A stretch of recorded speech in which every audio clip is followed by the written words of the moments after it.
గాంధీ తాత పూర్తి పేరేంటి? మోహన్ దాస్ కరమ్చంద్ గాంధీ. ఓకేనా? Mohan Das Karamchand Gandhi. Very good, very good. Mohan Das Karamchand Gandhiji. Hi అండి అందరికి. ఈ రోజు అయితే మన గుండు చిన్నుని గాంధీ తాత గెటప్ లో రెడీ చేయబోతున్నాము. Are you excited? నో. ఎందుకు? నో. గుండు అన్నందుకా? సరే, గుండు కాదులే. ఓకేనా?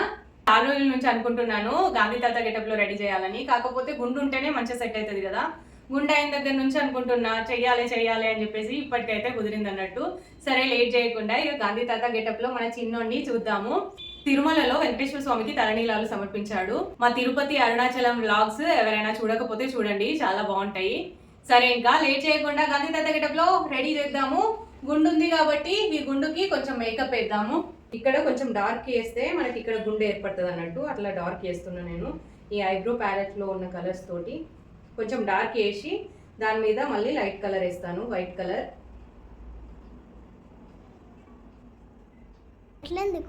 అట్లా వేస్తేనే మరి కొంచెం బట్టతలు ఉన్నట్టు అనిపిస్తుంది అన్నట్టు, అందుకనే ఇలా వేస్తున్నాను. ఇది బ్లాక్ కాదురా, ఇది బ్రౌన్ కలర్. బ్రౌన్ కలర్ వేస్తున్నా, దానిపై నుంచి మళ్ళీ వైట్ కలర్ వేస్తా. వేస్తే కొంచెం గుండు ఉన్నట్టు ఏర్పడుతుంది అన్నట్టు. మా ఊని గాంధీ తాత లెక్క రెడీ చేస్తా అని చెప్పుడుతోటే ఈ పిల్లలు వచ్చిళ్ళు చూద్దామనేసి. చూడండి, చూపినా ఒకసారి ఎట్లా వేసినా అనేది. ఇలా బ్రౌన్ కలర్ వేసి దీని మీద నుంచి వైట్ వేద్దాం అనుకుంటున్నా. వైట్ కలర్ అయితే మరీ హెవీగా అయిపోతుంది అని చెప్పేసి పౌడర్ అయితే వేస్తున్నా. పౌడర్ అయితే ఈజీగా కడుక్కున్నతోటే పోతుంది కదా అని చెప్పి చిన్నుని చిన్న ఉన్నప్పుడే రకరకాల గెటప్ లో రెడీ చేసి మంచిగా ఫోటోలు తీసుకోవాలని నా కోరిక. వాడు పెద్దవరిన తర్వాత చూసుకుంటే మా అమ్మ నన్ను ఇన్ని రకాలుగా రెడీ చేసేది అని చెప్పి హ్యాపీగా ఫీల్ అవుతాడు కదా అని. ముందు సైడ్ ఎల్లోగా కనిపిస్తుంది కదా, అది గంధం అనమాట. గంధం పూసేసిన మొత్తము కొంచెం గుండు లెక్క ఒప్పియాలి అని చెప్పేసి. చూడండి, ఇట్లా వైట్ గా గాంధీ తాతకు ఉన్నట్టే అనిపిస్తుంది కదా చుట్టూ. మీసాల కోసం నేను ఇక్కడ వైట్ తిలకం ఉంటుంది కదా, అది యూజ్ చేశాను. మధ్యలో ఐబ్రో ప్యాలెట్లో ఉన్న కలర్స్ యూజ్ చేస్తున్నాను. మరీ తెల్లగా ఉంటే బాగుండదు కదా అని చెప్పేసి ఇలా వేసేసాను. చాలా బాగుంది. మీ పిల్లలకు కూడా గుండైనప్పుడు ఇలా గాంధీ తాత గెటప్ ట్రై చేయండి, చాలా బాగుంటది. ఫొటోస్ తీసుకుని పెట్టుకుంటే పెద్దవరిన తర్వాత వాళ్ళు చూసుకొని హ్యాపీగా ఫీల్ అవుతారు. ఇలా రెడీ చేసుకుంటూ గాంధీ తాత గొప్పతనం గురించి కూడా వాళ్ళకి వివరించండి. ఇప్పుడు నేను ధోతి కడుతున్నాను. ఈ స్టైల్లోనే ఎప్పటికీ ధోతి కడుతున్నా. వెనక్కి ఇది మా ఆయన పంచ. 2 సైడ్లు సమానంగా తీసుకోవాలి. ఇలా చూపించిన విధంగా మధ్యలోకి ఒక పిన్ను పెట్టేసుకోవాలి, లేదంటే ముడైనా వేసుకోవచ్చు. ముడి కొంచెం ఉబ్బుగా కనిపిస్తుంది అని చెప్పేసి నేనైతే పిన్ను పెట్టేశాను, చిన్న పిల్లాడే కదా అని. ఒక సైడ్ కింది నుండి ఇలా చూపించిన విధంగా ప్లీట్స్ పెట్టేసుకోవాలి. మనం చీరకి ఎలాగైతే పెట్టుకుంటామో అలాగే. చిన్నపిల్లలకి ధోతి కట్టడం అంటే కొంచెం కష్టమే. పెద్దవాళ్ళ లుంగీలు అలాంటివి ఉంటే వీళ్ళకి సైజ్ పెద్దగా అయిపోతాయి.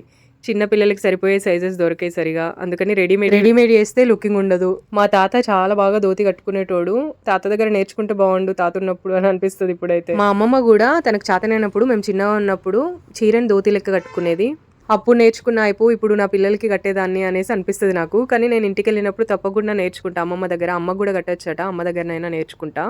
ఆ ప్రాసెస్ మీకు ముందు వచ్చే వీడియోస్ లో తప్పకుండా చూపిస్తా. ఒక సైడ్ ప్లీట్స్ పెట్టేసుకొని ముందర చెక్కేసుకున్నాం కదా, ఇంకో సైడ్ వెనకాలకు తీసుకొని ఇలా వెనక సైడ్ కూడా ప్లీట్స్ పెట్టేసుకుంటున్నాను. ఇప్పుడైతే ఈ ధోతి కట్టే విధానం ఈజీగా యూట్యూబ్ లో చూసి నేర్చుకున్నాను. ఈజీగా ఉంది ఈ ప్రాసెస్ అనేసి ఇది ఎంచుకున్నాను. ఈ ప్లీట్స్ ని కరెక్ట్ గా అడ్జస్ట్ చేస్తేనే లుక్ అనేది బాగుంటది. మీకు మరీ చిన్న సైజ్ పెట్టరాకపోతే కొంచెం పెద్ద సైజ్ అయినా సరే పెట్టుకోవచ్చు. మా చిన్నుని ఇంకా మీరు ఏ గెటప్ లో చూడాలనుకుంటున్నారో నాకు కామెంట్ లో చెప్పండి, తప్పకుండా నేను ట్రై చేస్తాను. ఈ వెనకాల పెట్టుకున్న ప్లీట్స్ ని కూడా చెక్ చేసి మంచిగా అడ్జస్ట్ చేసుకోవాలి.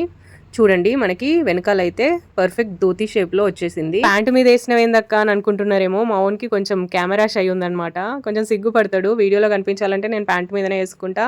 నిక్కర్ మీద అయితే నన్ను రెడీ చేసేటప్పుడు నేను వీడియోలో కనిపించాను అన్నాడు. అందుకనేసి ఇక వాడి ఇష్టం కొద్దీ ఇలా ప్యాంట్ మీదనే వేసేసి మళ్ళీ మీకు చూపించేటప్పుడు ప్యాంట్ తీసేసి చూపిస్తాను. ఫ్రంట్ సైడ్ ధోతికి కొంచెం గ్యాప్ వచ్చినట్టు కనిపిస్తుంది కదా, ఈ మధ్యలో మీరు పిన్ను కూడా పెట్టుకోవచ్చు.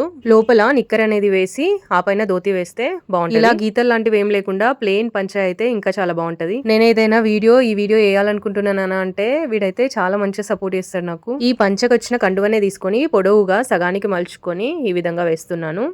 అంతే, రెడీ అయిపోయింది. ఈ కర్ర అయితే నా దగ్గర ఉన్న కర్రనే బాబు లెంత్ కి సరిపోయేలా కట్ చేశాను. ఒకటి తక్కువ అయింది కదా, అద్దాలు పర్ఫెక్ట్ గా గాంధీజీ పెట్టుకున్న లాంటి అద్దాలు అయితేనే లుకింగ్ చాలా బాగుంటది అని చెప్పేసి చాలా షాప్స్ తిరిగి ఈ అద్దాలు అయితే పట్టుకొచ్చేసాను. ఎలా ఉన్నాడు మా గాంధీ తాత అనేది కామెంట్ లో చెప్పడం మాత్రం మర్చిపోవద్దు. నేను కొంచెం కష్టపడ్డాను ఈ వీడియో కోసం అని అనిపిస్తే ఒక లైక్ అయితే చేయండి ఫ్రెండ్స్, ఓకేనా. భరతమాత తల రాతను మార్చిన విధాతరా గాంధీ, తరతరాలయమయాతన తీర్చిన వరదాతర గాంధీ. గాంధీజీ చెప్పులకి కొంచెం సిమిలర్ గా ఉండే చెప్పులు మా దగ్గర ఉన్నాయి, అవే వేసిస్తున్నాము. మన చిన్ని గాంధీ తాత అయితే రెడీ అయిపోయాడు. ఎలా ఉన్నాడు గాంధీ తాత అనేది నాకు కామెంట్లో చెప్పడం మర్చిపోదు ఫ్రెండ్స్. నచ్చిందా గెటప్? గాంధీ తాత గెటప్. గాంధీ తాత ఎవరు? Freedom fighter. Freedom fighter. Gandhi తాత పూర్తి పేరేంటి? మోహన్ దాస్ కరమ్చంద్ గాంధీ. ఓకేనా? Mohan Das Karamchand Gandhi. Very good, very good. Mohan Das Karamchand Gandhiji. అవును, స్వాతంత్ర సమరయోధుడు ఫ్రీడమ్ ఫైటర్ అంటే. మనకి స్వాతంత్రం రావడానికి కారకుడు అన్నమాట. ఓకేనా?